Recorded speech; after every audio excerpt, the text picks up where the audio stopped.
Bonjour, aujourd'hui on voit comment installer les fonctionnalités facultatives sur Windows 2022 Server. Ici on va voir principalement la future demande de compatibilité. Pas la peine d'essayer de l'installer sur un serveur avec GUI, avec une interface graphique, puisque principalement elle a pour rôle d'installer le gestionnaire d'événements, l'explorer de fichiers et une version light, même très très light, mais suffisante bien souvent de l'explorer web. Ce n'est pas la seule fonctionnalité. Pour les autres, j'en parlerai un peu plus avec les différentes explications.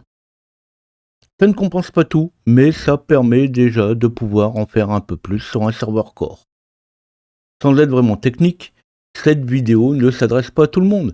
Déjà, il faut avoir l'utilisation de serveur core. Ensuite, il faut avoir besoin d'ajouter des programmes ayant besoin de ces fonctionnalités ou une partie de ces fonctionnalités. Enfin, cette notion de FOD est quand même bien abstraite. En dehors de retrouver l'explorer de fichiers et quelques consoles, on n'y voit rien de bien nouveau, alors que c'est souvent un besoin lié à ces autres logiciels qu'on veut par contre utiliser. La chaîne traite tout un tas de sujets. Pensez à vous abonner et activer la cloche pour recevoir les notifications de mes nouvelles vidéos. Vous pouvez aussi taper LJP Info dans votre navigateur web pour me retrouver. Vous l'avez compris, on va partir d'un serveur core. Je ne reviens pas sur la version de 2022 à prendre. Vous pouvez partir d'un serveur core complet activé ou d'une version d'évaluation. C'est un peu la suite logique de la vidéo sur l'installation d'un bureau sur un serveur core. Si vous ne l'avez pas vu, je vous conseillerais de passer par là quand même avant.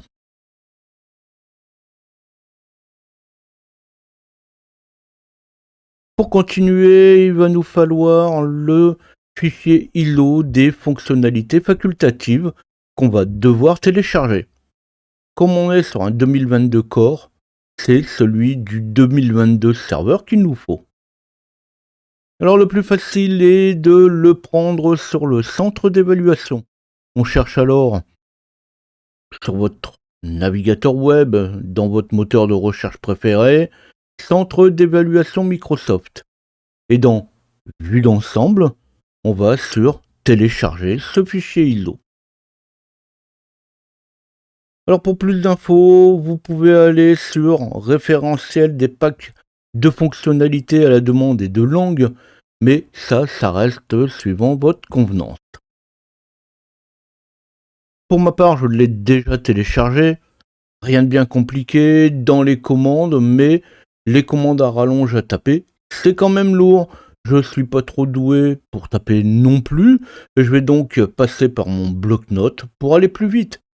Rien d'exceptionnel, pas de caractère magique à taper non plus.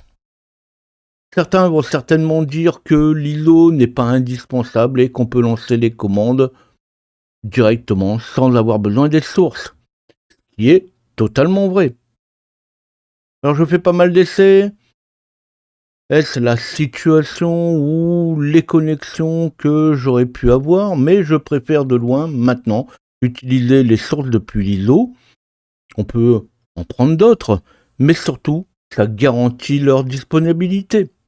Je vais en reparler encore après.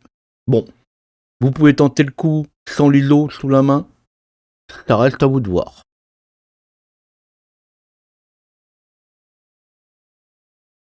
On monte l'ISO sur D, en direct ou avec une commande Muntiso.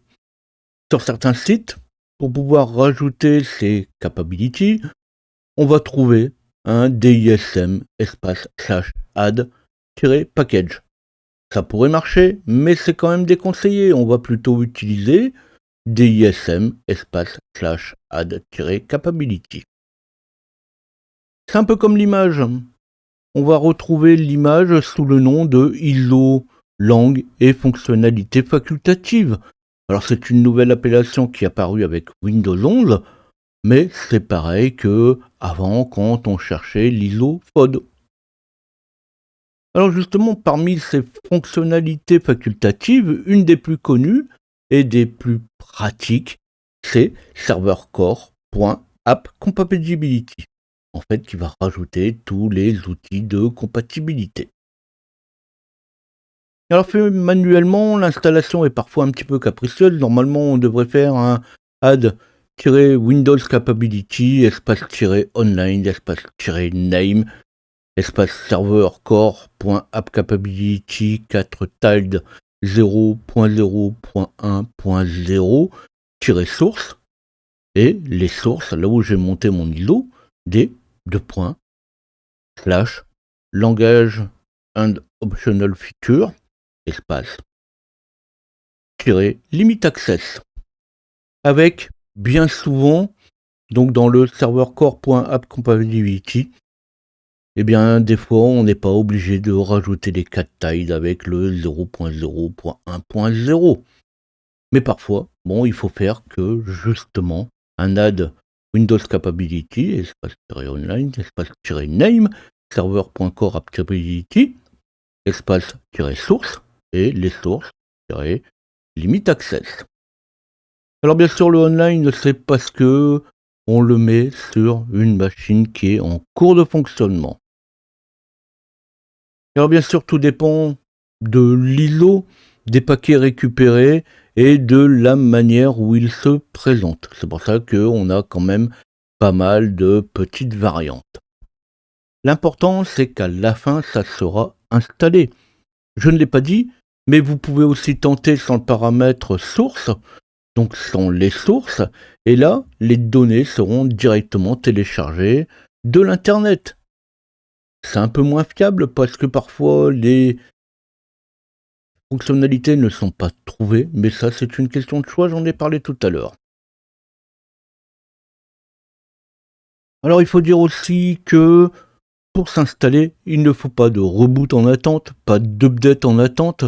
Finalement, c'est que du bonheur, mais il faut quand même bien le dire. Et pour la forme, il m'est arrivé aussi de devoir relancer la commande 2 fois. Alors dès lors que ça va être installé, je dirais que le bureau finalement n'est plus obligatoire. On retrouve alors des applications comme l'Explorer de fichiers, et avec l'Explorer, on n'a presque plus besoin de rien. Mais on va aussi retrouver la console de management, MMC, l'Event Viewer, donc le gestionnaire d'événements, le Performance Monitor, donc le moniteur de performance avec un perform.exe, le moniteur de ressources, le resmon.exe, device manager, dev mgmt.msc, Windows PowerShell ISE, donc ça c'est quand même bien pour pouvoir créer des petits scripts, le disk management, le gestionnaire de disques, c'est tellement compliqué d'avoir la liste des partitions et la liste des disques avec PowerShell. Là, on n'a plus rien à faire, on lance juste le disk mgmt.msc et là, on a directement l'interface de gestion des disques et le file cluster management. Alors dans le meilleur des cas, la faute va quand même mettre 2 à 3 minutes pour s'installer. Souvent, ça va mettre beaucoup plus. Mais bon, comme ici c'est de la vidéo, je peux me permettre de passer, mais ne soyez pas surpris par le temps que ça peut mettre. J'ai déjà vu dans certains cas la FOD qui va mettre 3/4 d'heure pour s'installer. Mais ça dépend aussi du téléchargement. Si vous utilisez directement les sources, comme je viens de dire, ça ira beaucoup plus vite. Et quand c'est terminé, ça se termine avec un message sur l'état de l'installation en indiquant qu'il faut redémarrer. Alors je dis aussi souvent, quand on installe ce genre de fonctionnalité, on ne le fait pas souvent. Et dans ce cas, on peut bien attendre quelques minutes. Attention aussi, c'est déjà bien long en cliquant sur la fenêtre, comme c'est une fenêtre PowerShell, à ne pas passer non plus en mode sélection. Sinon là vous risquez d'attendre un bon moment. Après l'installation de App Compatibility, on reboot, c'est indiqué, on n'a pas vraiment le choix.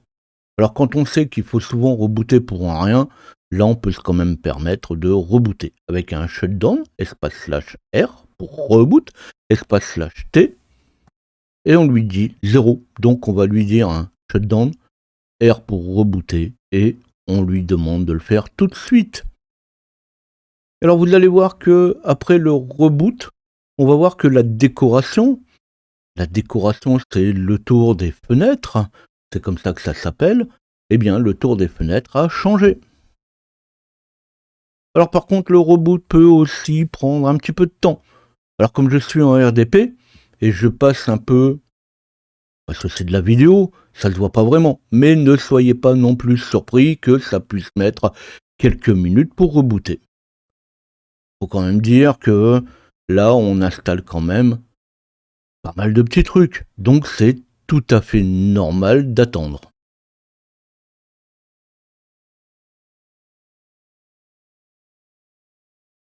En RDP, donc en remote desktop, pour voir la décoration des fenêtres, il faudra souvent faire un CTRL ALT SUP ou CTRL ALT échappe pour pouvoir quitter au besoin et pour pouvoir relancer les fenêtres. Alors vous n'aurez peut-être pas pensé à tester avant, mais justement, on peut le voir maintenant. On peut voir la console de management, MMC, l'explorer de fichiers, l'Event Viewer, et les autres qui n'étaient pas disponibles avant, mais maintenant, eh bien, elles le sont. Le gestionnaire de disque maintenant est accessible. Alors ce ne sont pas les seules nouveautés apportées par la FOD, mais c'est quand même les plus connues et les plus intéressantes.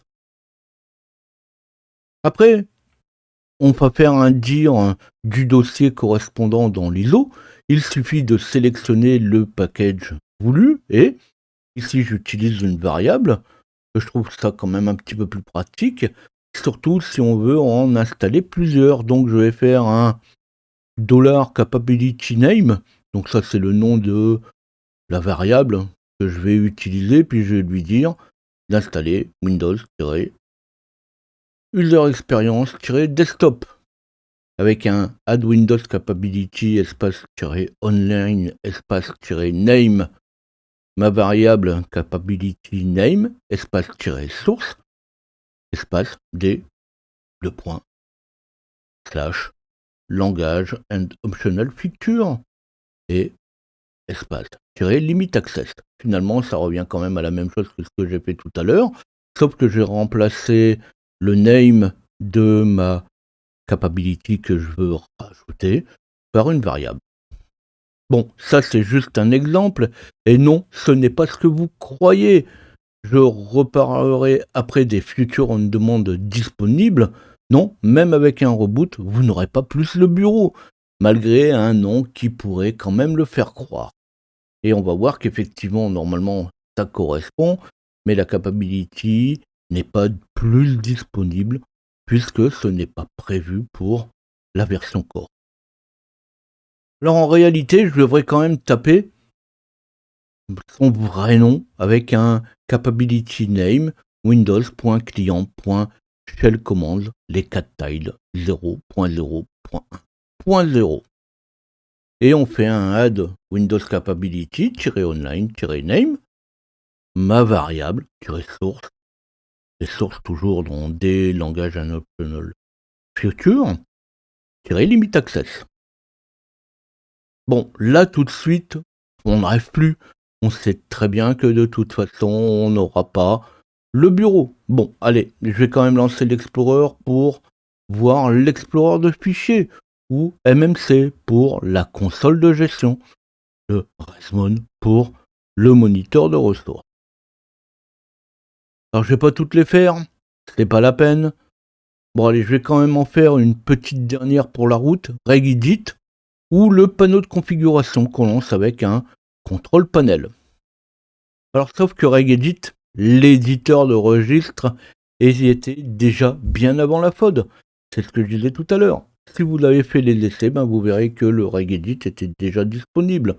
Maintenant, pour le panneau de configuration, il était déjà aussi présent mais non disponible car il lui manquait des éléments pour fonctionner. Alors bien sûr, Suivant que vous allez rajouter les différentes FOD, les différentes fonctionnalités à la demande, le panneau de configuration pourra être disponible. Alors c'est une version quand même bien allégée du panneau de configuration, mais on peut très bien se retrouver aussi à essayer de le lancer, le contrôle panel, et on n'aura même pas un message d'erreur, mais rien ne va s'afficher parce qu'on n'a pas toutes les fonctions qui permettent de lancer le panneau de configuration. Alors suivant ce que vous aurez pu installer comme FOD, lors de vos essais, il sera toujours indisponible ou justement pourra fonctionner. C'est aussi un peu ce qui amène à parler des différentes FOD. Alors ne me faites pas dire qu'en installant tout, vous pourrez tout afficher. Non, c'est quand même pas le cas.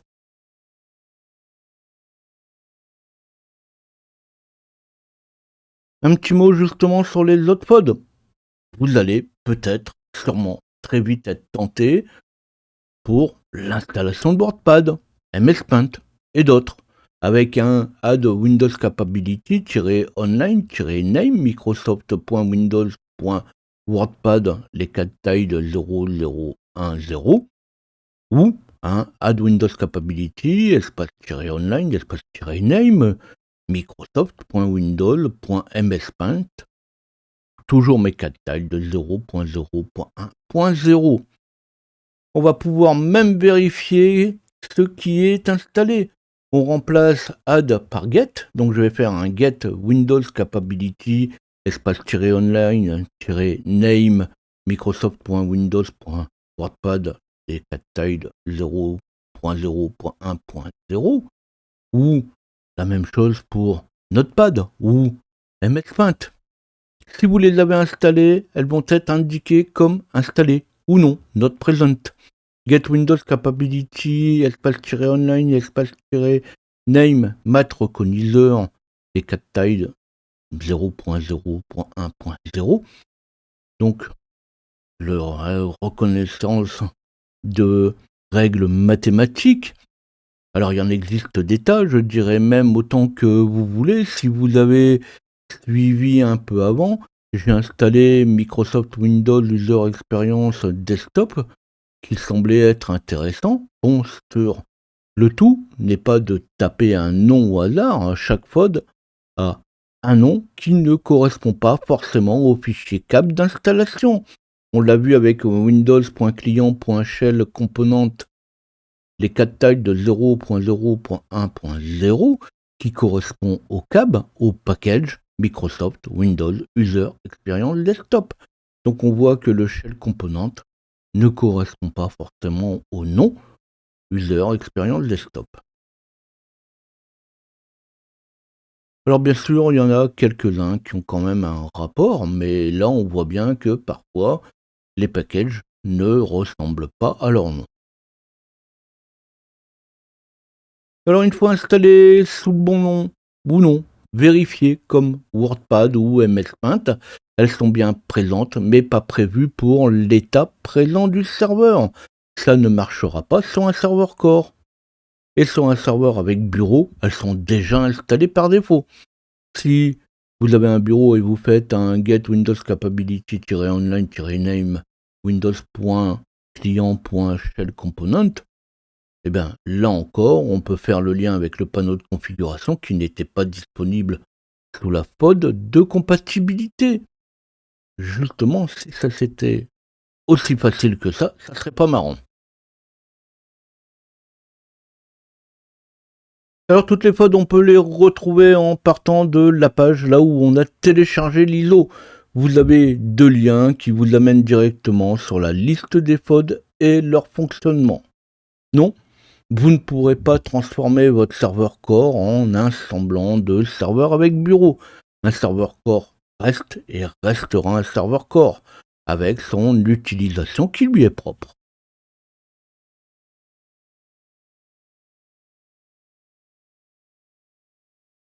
Cette fois on le sait, il n'y a pas de bureau.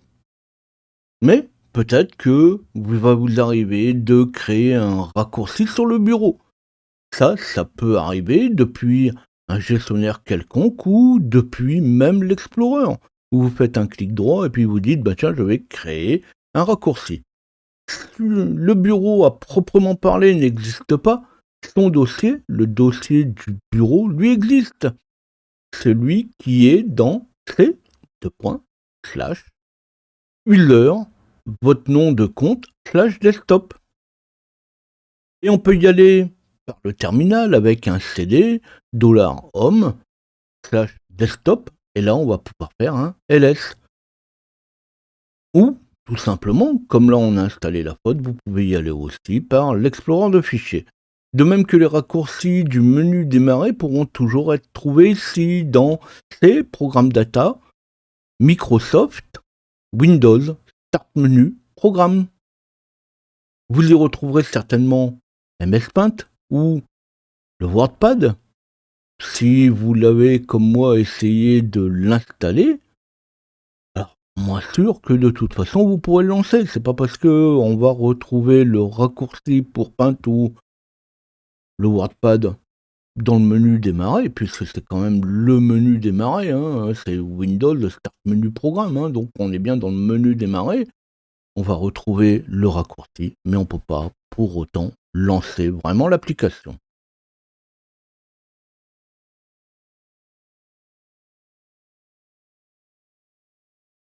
Alors comme je viens de le dire, n'espérez pas installer de tout et n'importe quoi sur un serveur core. Si on peut installer, l'environnement ne se prête pas à l'utilisation de n'importe quoi. Malgré tout, on peut quand même y installer pas mal de fonctionnalités. Parallèlement à ça, j'ai déjà parlé de pas mal de choses. Vous pouvez toujours installer les outils RSAT sur une autre machine ou Windows Admin Center. Je rappelle les commandes pour RSAT, mais j'ai déjà fait aussi une vidéo là-dessus. On va pouvoir faire une installation des RSAT avec un Add Windows Future, entre parenthèses, get-Windows Future, pipe, where, entre accolades, $_name, like, RSAT. Donc on va installer les Windows Future qui, donc avec un get Windows Future, qui se nomme RSAT. Donc on va pouvoir installer avec cette commande toutes les futures RSAT. Et pour voir ce qui est installé, eh bien on fait exactement la même chose. On fait un get-Windows Future where $_name like RSAT. Donc on va aller chercher toutes les Windows Future où le nom ressemble à RSAT, donc contient RSAT. Alors entre les outils de gestion qu'on peut installer sur une machine distante, Windows Admin Center, les pods, on peut faire quasiment sans l'interface graphique. Et puis un serveur, est-ce qu'on a vraiment besoin de s'y connecter directement? Son but est de fournir du service. C'est un serveur, c'est bien son nom. Alors l'idée était un petit peu de démystifier cette bête noire qui est le serveur core. Si ça vous a plu, pensez à liker. Les FOD à elles seules sont tout un sujet. C'est large, j'en ai même pas pu rentrer dans les prérequis de la FOD. Car bien sûr pour installer une FOD, il y a des prérequis. Par exemple, il faut que les frameworks soient installés. Alors bien sûr, ça va dépendre aussi de la version de l'ISO que vous avez pris, la version de même 2022 serveur où vous l'avez installé. Alors tout ça, c'est quand même pas si facile que ça comme sujet. Certainement que ça va vous laisser avec des questions. Laissez-les sous la vidéo. Vous pouvez aussi y laisser vos différentes remarques.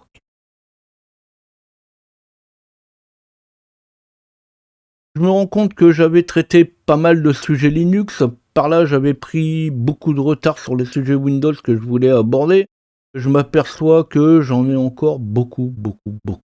Alors oui, encore du Windows pendant quelques semaines, et il en faut pour tout le monde. En regardant aussi ma to-do list, quelques bons sujets vont encore arriver entre les deux.